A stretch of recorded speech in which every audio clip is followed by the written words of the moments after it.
Saviez-vous qu'il existe des mystères sur la vie de Jésus qui restent non résolus? Dans cette vidéo, nous explorerons 5 mystères fascinants sur Jésus qui continuent d'intriguer les érudits et les croyants.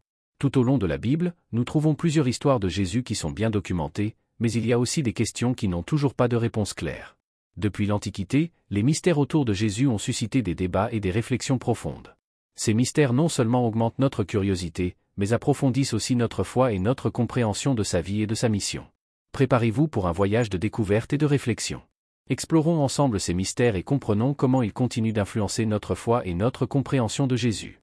Que cette vidéo puisse inspirer et enrichir votre cheminement spirituel. Commençons par explorer le premier mystère, les années perdues pour Jésus. Les années perdues pour Jésus sont l'un des plus grands mystères de sa vie.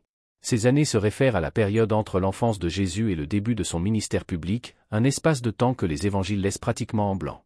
Selon l'évangile de Luc, Jésus avait environ 12 ans lorsqu'il visita le temple de Jérusalem avec ses parents. Après cet événement, les évangiles passent sous silence sa vie jusqu'à sa réapparition vers 30 ans, prêt à commencer son ministère. Il existe de nombreuses spéculations sur ce que Jésus a fait pendant ces années. Certaines traditions suggèrent qu'il est resté à Nazareth, menant une vie ordinaire et travaillant comme charpentier avec son père Joseph. Cela est logique, car Jésus est souvent appelé le fils du charpentier dans les Écritures. Il existe cependant d'autres théories plus intrigantes. Certains spécialistes pensent que Jésus aurait voyagé hors d'Israël au cours de ces années. Une théorie suggère qu'il aurait voyagé jusqu'en Inde, où il aurait étudié avec des maîtres religieux et appris à connaître différentes traditions spirituelles. Cette théorie se fonde sur des textes anciens qui affirment que Jésus était en Orient pendant sa jeunesse. Bien que fascinante, cette hypothèse n'a pas de preuves historiques concrètes.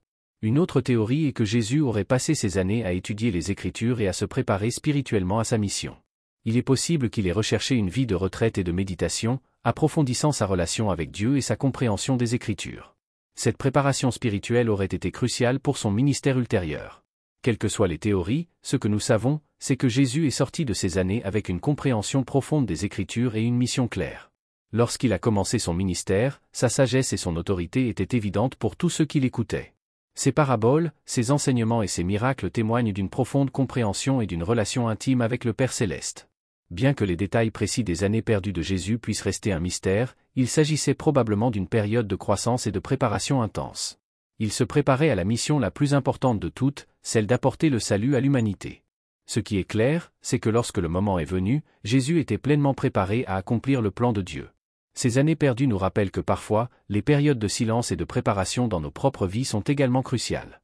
Ce sont des moments où Dieu travaille en nous, nous façonne et nous prépare au but qu'il a pour chacun de nous. L'histoire des années perdues de Jésus nous encourage à faire confiance au temps d'attente et de préparation, sachant que Dieu travaille toujours en notre faveur. Maintenant que nous comprenons les mystères des années perdues de Jésus, passons au mystère suivant, la nature exacte de la résurrection. La résurrection de Jésus est l'un des événements les plus centraux et les plus significatifs de la foi chrétienne, mais sa nature exacte reste un mystère qui défie la compréhension humaine. Après la crucifixion, les évangiles racontent que Jésus est ressuscité le 3e jour. Cependant, ce qui s'est passé exactement pendant la résurrection et comment cela s'est produit restent des questions sans réponse définitive. Les évangiles décrivent plusieurs apparitions de Jésus ressuscité, et ces descriptions offrent quelques indices sur la nature de son corps ressuscité. Par exemple, il est apparu à plusieurs reprises aux disciples, entrant dans des lieux aux portes fermées, suggérant que son corps avait des propriétés différentes de celles d'un corps physique commun. En même temps, Jésus pouvait encore être touché et manger avec ses disciples, indiquant que son corps ressuscité n'était pas seulement spirituel, mais aussi physique. Le récit de la résurrection révèle un corps glorifié, un état qui transcende nos lois physiques connues. Dans la première lettre aux Corinthiens, au chapitre 15, Paul parle de la résurrection comme d'une transformation du corps mortel en un corps immortel, glorieux et puissant. Il décrit la résurrection comme un mystère, mais il affirme que les croyants vivront eux aussi une résurrection similaire. Une question intrigante est de savoir quel est le lien entre le tombeau vide et la résurrection. Le tombeau vide est un puissant témoignage de l'événement, mais il n'explique pas exactement comment le corps de Jésus a été transformé et ressuscité. La présence des draps dans le tombeau, soigneusement pliés, suggère qu'il s'est passé quelque chose d'extraordinaire, quelque chose qui dépasse la compréhension humaine. Un autre aspect mystérieux est la reconnaissance de Jésus après la résurrection. Dans plusieurs apparitions, comme sur le chemin d'Emmaüs ou lors de sa rencontre avec Marie-Madeleine, Jésus n'a d'abord pas été reconnu par ceux qui le connaissaient bien. Ce n'est qu'après avoir parlé ou fait un geste familial qu'il a été reconnu. Cela pourrait suggérer que son corps ressuscité avait une apparence différente, ou qu'il existait une dimension spirituelle difficilement perceptible par les sens humains. La résurrection de Jésus soulève également des questions sur le temps et l'éternité. Jésus est ressuscité le troisième jour, mais la nature de cette transformation et sa relation avec l'éternité de Dieu sont complexes et dépassent notre compréhension complète. Bien que de nombreux aspects de la résurrection restent mystérieux, ce qui est clair, c'est son impact et sa signification. La résurrection de Jésus est la victoire définitive sur la mort, signe de la vie nouvelle qu'elle offre à tous ceux qui croient en lui. C'est un événement qui défie notre entendement, mais qui nous donne aussi l'espérance et la promesse de la vie éternelle. La nature exacte de la résurrection nous rappelle la puissance et le mystère de Dieu. Elle nous invite à approfondir notre foi et notre confiance en sa promesse. Même si nous n'en comprenons pas tous les détails. Maintenant que nous avons compris le mystère de la résurrection, passons au mystère suivant, celui des frères et sœurs de Jésus et de la nature de leur relation. Les frères et sœurs de Jésus sont l'un des mystères les plus discutés du Nouveau Testament. Les Écritures mentionnent à plusieurs reprises que Jésus avait des frères et sœurs, mais la nature exacte de ces relations continue de susciter de nombreuses questions et débats entre érudits et théologiens. Les évangiles de Matthieu, Marc et Jean font référence aux frères de Jésus, citant des noms tels que Santiago, Joseph, Simon et Judas, et ils mentionnent également qu'il avait des sœurs. Bien qu'ils ne soient ni nommés ni quantifiés, la question se pose de savoir qui étaient ses frères et sœurs. Était-il fils de Marie et Joseph, ce qui ferait d'eux des frères du sang de Jésus? Ou était-il fils d'un précédent mariage de Joseph, ce qui ferait d'eux des demi-frères? Il est également possible qu'ils aient été cousins ou d'autres proches parents, selon certaines interprétations des mots originaux en grec.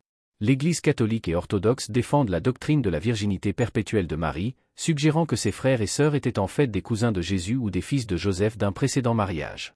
D'autre part, de nombreuses traditions protestantes interprètent les passages de manière littérale, considérant que Marie et Joseph ont eu d'autres enfants après la naissance de Jésus. Le rôle de Santiago, frère de Jésus, est particulièrement intéressant. Il est devenu un dirigeant important de l'Église de Jérusalem et l'auteur de l'Épître de Santiago. Sa position de dirigeant dans l'Église primitive suggère une relation étroite et significative avec Jésus. Bien que le Nouveau Testament ne donne pas de détails explicites sur la vie et les relations de ses frères et sœurs, leur présence indique que Jésus a grandi dans une famille nombreuse et peut-être dans un environnement commun pour l'époque. Cette réalité humanise Jésus, nous rappelant qu'il a partagé les expériences quotidiennes d'une famille et des relations fraternelles. Les frères et sœurs de Jésus soulèvent également des questions théologiques sur la vie familiale de Marie et Joseph. Un autre mystère intrigant est la signification de la crucifixion dans d'autres traditions. La crucifixion de Jésus est un événement central de la foi chrétienne, mais elle a également des résonances et des interprétations dans d'autres traditions religieuses et culturelles. Bien que le christianisme considère la crucifixion comme le sacrifice rédempteur de Jésus, d'autres perspectives offrent des interprétations et des significations différentes de cet événement. Dans l'islam, par exemple, la crucifixion de Jésus est perçue d'une manière différente. Le Coran affirme que Jésus n'a pas réellement été crucifié, mais qu'il est seulement apparu aux hommes. Selon la tradition islamique, Jésus a été élevé au ciel par Dieu, et une autre personne a été créée pour ressembler à Jésus sur la croix.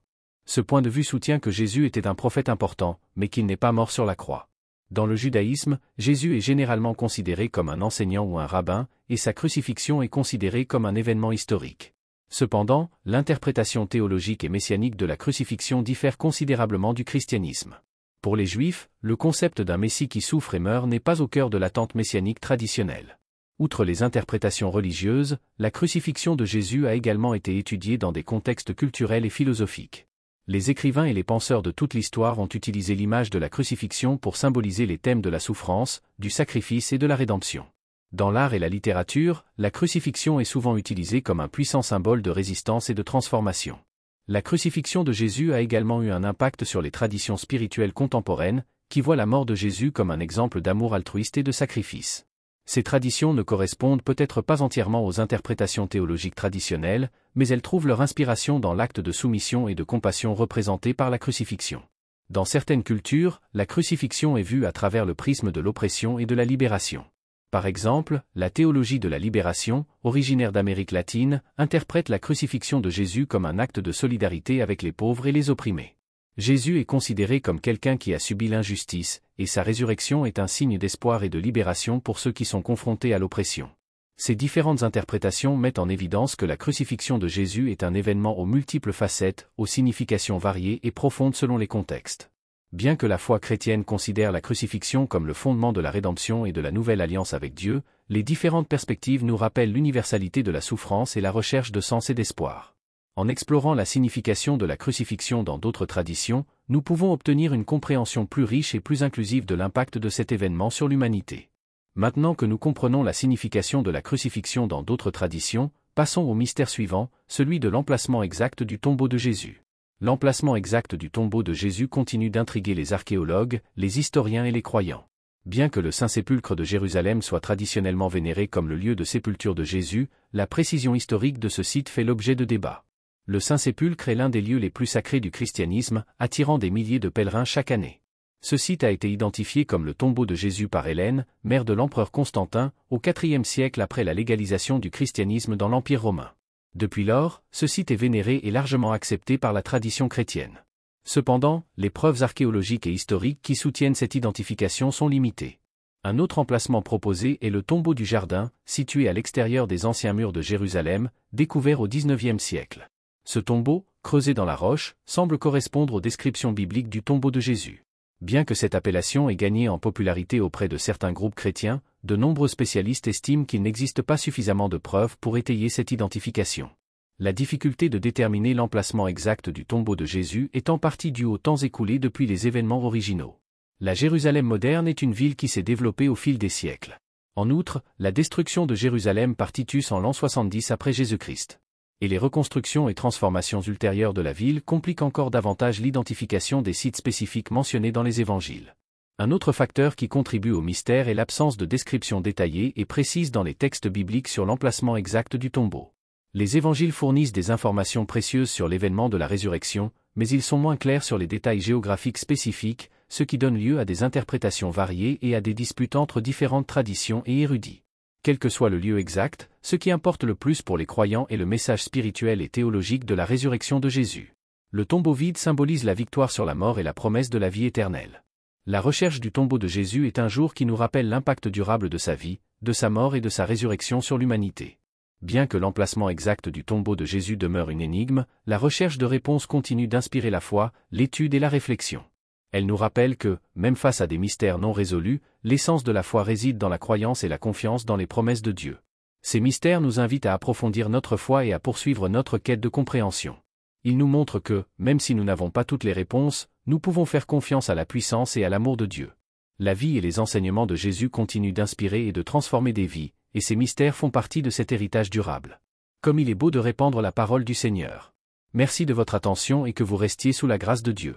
À bientôt. Comment s'est déroulée la dynamique familiale, notamment avec le Fils qui avait une mission si singulière et divine? Comment ses frères et sœurs ont-ils réagi au ministère de Jésus et à sa prétention à être le Messie? Certains passages laissent penser qu'il y a eu du scepticisme et même un désaccord initial, ce qui est compréhensible étant donné le contexte extraordinaire de la vie de Jésus. Les frères et sœurs de Jésus constituent encore aujourd'hui un aspect intrigant et mystérieux de sa vie. Ils nous offrent une vision de leur humanité et de la complexité de leurs relations familiales. Bien que de nombreux détails restent inconnus, leur mention dans les Écritures nous rappelle que la famille de Jésus a joué un rôle important dans le scénario historique et spirituel de son époque.